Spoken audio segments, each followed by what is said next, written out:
बहुत बढ़िया अवसर है। मंत्र न चले नाम चला लो, नाम न चले तो चतुरासी जी गुनगुनाने लगो। बिल्कुल अवसर मत दो, जैसे दुश्मन नीचे गिर पड़ा है, आप ऊपर चढ़े हो, अब उसको ऊपर आने का अवसर मत दो। ऊपर आने का अवसर दिया तो अब आपको ऊपर आने का अवसर दुश्मन नहीं दे पाएगा। ध्यान रखना, एक बार अगर अब मन चढ़ गया आपके ऊपर और मनमानी आचरण करा लिया तो आपको भजन लायक नहीं रखेगा, क्योंकि वो समझ चुका है कि तुम ऐसी जगह पहुंच चुके हो कि अगर अब हम इसको हरा ना पाए तो मुझे जिंदगी भर इसका गुलाम बनना पड़ेगा। मन ने देख लिया है कि अब हम मारे जाएंगे, अब मुझे मरना पड़ेगा, तो वो आखिरी कोशिश करके आपका नाश करेगा। बस आप सावधान हो जाओ। इस समय आपके घुटने उसकी गर्दन के ऊपर हैं, ऐसा समझो, क्योंकि सदगुरु आश्रय, संत आश्रय, सत्संग, नाम धाम आश्रय, अब वो विचलित हो रहा है, भड़बड़ा रहा है। कोई तो मिले ऐसा, थोड़ा तो हमें जीवन दान दे, क्या विषय भोग, थोड़ा तो मुझे विषय सेवन करने को मिले। चूक कर दी तो फिर गिरा देगा। परमहंस श्री ओंकारानंद सरस्वती जी ले जब बिल्कुल नई अवस्था में सामने उनके गए तो उनका, अच्छा बच्चा, बड़े भाग्यशाली हो, वैराग्य मार्ग में आए हो, पर ध्यान रखना, एक सांप को जब बंदर पकड़ता है तो बोले ऐसे ऐसे जड़ में रगड़ता है, फिर देखता, सू तो नहीं बोला, फिर रगड़ता है, और वो मरने पर भी रगड़ता ही रहता है कि कहीं इसमें जान न। बोले बस ऐसे ही साधु को, साधक को, उपासक को अपने मन को रगड़ना है। राधा वल्लभ सिंह हरिवंश, राधा वल्लभ सिंह हरिवंश, राधा वल्लभ सिंह हरिवंश। अगर सू बोलने का मतलब अगर थोड़ा भी विषय स्फुरण रह गया है तो अभी रगड़ते रहो, राधा वल्लभ सिंह हरिवंश। फिर सच्ची कहते भजन करना नहीं पड़ता। जैसे भजन थोड़ी करना पड़ता है ही नहीं भजन किसी और, कुछ क्या करें, कुछ है ही नहीं यंत्रों में, वो स्फूर्ते केवल वही। अब उसको भजन थोड़ी करना है, रह ही नहीं गया, कुछ करना ही नहीं रह गया है। हंस रहे, खेल रहे, बात कर रहे, खा रहे, पी रहे, चल रहे, ठाड़े बैठे परे उताना, कबीर काहे हम राहें ठिकाना, हर समय। पर वो स्थिति प्राप्त करने के लिए निरंतर अभ्यास की आवश्यकता है। श्री भगवान कह रहे हैं कि परमम पुरुषम दिव्यम याति पार्थानुचिंतयेत, जो मेरा सदैव चिंतन करता रहता है, दिव्य परम पुरुष का साक्षात्कार उसको अपने चित्त में ही हो जाता है। चित्त स्थान भगवान वासुदेव का है। शरीर छोड़ने के बाद नहीं, शरीर रहते ऐसी आनंद की वृत्ति उदय होती, अब उनके लिए शब्द ही नहीं तो क्या वर्णन करें। ऐसी आनंद की उसी आनंद में वो आनंद समुद्र प्रभु प्रकाशित होने लगते हैं। पर उस आनंद में जहां आपका थोड़ा प्रवेश होता है, आप उलझ करके विषय की तरफ चले जाते हैं। ध्यान देना हमारी इस बात को, ये अनुभवगम्य बात कहते हैं। जब आपको भजन का थोड़ा आनंद मिलेगा तो आप थोड़ा निश्चिंत जैसे होते हैं, उसी समय मन आपको विषयों में फंसा देगा। जब आपको भजन का अभ्यास बढ़ने लगे, आनंद मिलने लगे, तो आपको उदासीनता बढ़ानी है, हंसना नहीं है, लोगों से मिलना नहीं, खेलना नहीं है, क्योंकि इस समय चढ़ाई का है। आनंद स्फुरित होने लगा, बचाओ, बिल्कुल आसपास से सुरक्षित हो जाओ। वो आनंद ही आपको ऊपर ऐसी स्थिति में ला देगा जहां ये विषय नहीं ले जाएंगे। भगवान कह रहे परमम पुरुषम दिव्यम याति पार्थानुचिंतयन्, जो निरंतर अभ्यास चिंतन का करता है उससे चित्त में ही भगवत साक्षात्कार हो जाता है। अगर आप सावधान नहीं रहेंगे, चिंतन सही नहीं रहेगा आपका, तो किसी भी अवस्था में ये विषय चिंतन छूटने वाला नहीं। अभी हमारे पास अवसर है, अभी हमारे पास समय है, चूको मत। ये बहुत सूक्ष्म लड़ाई है, ये कोई बाहर के लाठी डंडा गोली वाली लड़ाई नहीं है, ये अंतर की लड़ाई है। इसमें बड़े बड़े हार जाते हैं। अगर कोई जीत पाता है तो एकमात्र भगवान को समर्पित चित्त वाला जीतता है। हमें लगता है आपको बढ़िया समर्पण का अवसर है। अब आप ये जो मना किया जाता है, उन विषयों का भोग करते हैं, विषयों का सेवन करते हैं, तो फिर ऐसा लगता है अब हम नहीं कर पाएंगे, हमारे पास कोई चांस नहीं रह गया कि अब आपको संभाल सके। इसलिए आप सहयोग कीजिए। ये बाहरी आनंद 4 दिन का है, मान जाओ, बाहरी आनंद।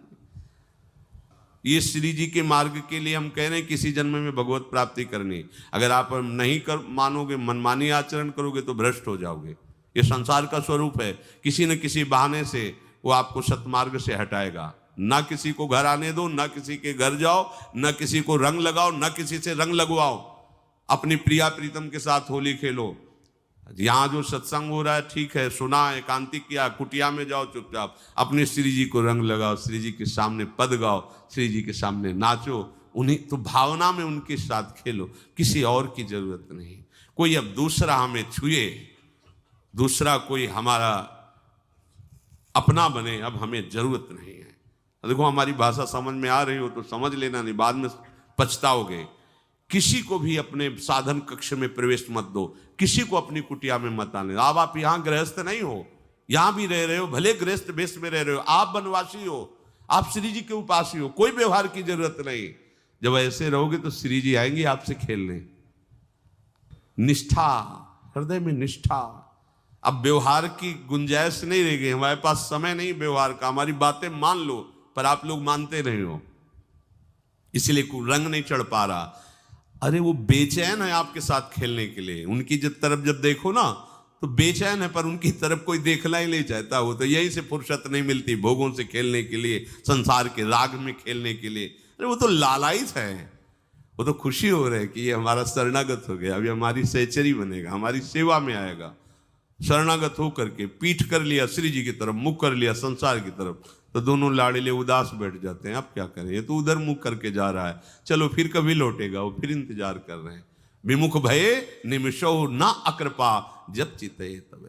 खूब अभ्यास करो नाम। जब कोई होली दिवाली त्योहारी, हमारा सारा त्योहार लाडली लाल से है, इन्हीं के साथ खेलो।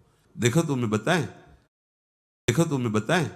जो बच्चा बाहर खेलने नहीं जाता तो माता पिता उसके साथ खेलने लगते। कैसे? घुटने के बल चल रहा है तो वो पिता भी घुटने के बल चलेगा उसके साथ साथ। वो तोतली बोलेगा तो वो भी तोतली बोलेगा। देखा है कभी ऐसा? ऐसा कर तो ये हमारे स्वामी भी जब देखेंगे कि अरे ये तो किसी से राजी नहीं है, केवल हमसे खेलना चाहता है, इनके लाने का एक ही उपाय है, ध्यान रखना, अनन्य व्रत नहीं चाहिए हमें। और जैसे कल आप सुन रहे थे, पपीहा बन के रहू रे, बस यही जातक व्रत नहीं, हमें नहीं चाहिए। अगर हमारे रंग पड़ेगा तो लाडली लाल का पड़ेगा, हम खेलेंगे तो लाडली लाल के साथ खेलेंगे, नहीं तो अब आजीवन नहीं खेलेंगे, आजीवन नहीं खेलेंगे। अगर हम पाएंगे तो इनकी जूठन पाएंगे, नहीं तो प्राण त्याग देंगे। जिएंगे तो वृंदावन में जिएंगे, नहीं जीवन। ये व्रत चाहिए। काहे को व्यर्थ समय नष्ट कर रहे हो? धारण करो अनन्य निष्ठा का व्रत। इनको अपनी तरफ आकर्षित करने के लिए अनन्यता ही व्रत है। रसना कटो जो अन रटो, निरखियन फुटो नयन, श्रवण फुटो जो अन सुनो, श्री राधा जसमैन। कोई भी सत्संगी कोई व्यसन न करे, अन्य किसी से संपर्क न करे, खूब पद गाओ, खूब नाचो, अपना दरवाजा कुटिया का बंद करके खूब रो, नाचो, खेलो, कूदो, उन्हीं से वो खेलने लगेंगे। उनको चैन नहीं है आपके सिवा, आप चैन से रह रहे हो। हमारे प्रिया प्रीतम आपका इंतजार कर रहे हैं, तभी आप पर हेतु की कृपा की। ये बात अंदर की समझो, प्रिया प्रीतम अंदर से आपको बहुत प्यार करते हैं, पर हम देखते हैं कि आप प्रिया प्रीतम से प्यार नहीं करते। आप संसार की तरफ बढ़ते जा रहे हो, हाथ फैलाए खड़े, मेरी तरफ आ जा। ये हमारे भगवान नहीं हैं, ये हमारे लाडली लाल हैं। हम इनको भगवान नहीं, ये तो प्रेम के खिलौना दो खेलत है प्रेम खेल। हमारे रसिकों ने इनको भगवान नहीं माना। अगर कोई संकट आया तो अपने आंचल में छुपा के इनको लेके भागे। ये नहीं सोचा कि अखिल लोक ब्रह्मांडों का ईश्वर, इसको छुपा के भागने की क्या जरूरत है। चाहे बिहारी जी को, चाहे राधा वल्लभ लाल को, जब कभी कोई ऐसा भय आया है तो ऐसा नहीं सोचा कि भगवान रक्षा करेंगे, नहीं, इनकी रक्षा हमें करनी है। इनको छुपा करके, कभी काम वन में राधा वल्लभ लाल को, कभी बिहार वन में से बिहारी जी महाराज, छुपा छुपा के अपने अपने ठाकुरों। तो हमारे ये लाडले हैं, प्यारे हैं, इन्हीं के साथ खेलना है, इन्हीं में रहना है। अब इन्हीं के पास रहना है, इन्हीं में रहना है। दो बात ध्यान रखो, इन्हीं के पास रहना है, इन्हीं में रहना है, बस। अब यही हम नहीं कर पाते, वही जो शुरुआत सत्संग में की थी, सबकी ममता ताग बटोरी, मम पद मन। ये भारी बात है, भारी बात है। जितनी जल्दी आप उदास हो जाओ संसार से, उतनी जल्दी मुस्कुराहट आ जाएगी प्रिया प्रीतम के मुख में आपके लिए। आप जब मुस्कुरा रहे हो उधर, तो वो उदास बैठे कि हमारी तरफ क्यों नहीं देख रहा। अब हमें अपने प्यारे को उदास नहीं करना, प्यारे को मुस्कुराहट से युक्त करना है। क्या हम उदास हो जाएं?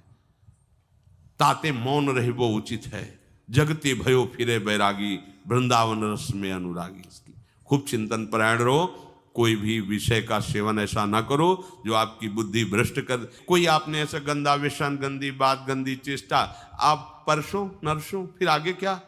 आपका जो साधन मार्ग वो ढक जाएगा, फिर प्रमाद छा जाएगा। हमें किसी भी उत्सव में, किसी भी उत्साह में अपनी प्यारे जू की अनन्यता और सिद्धांत को नहीं छोड़ना, अपने मार्ग में चल। ये अध्यात्म है, अध्यात्म।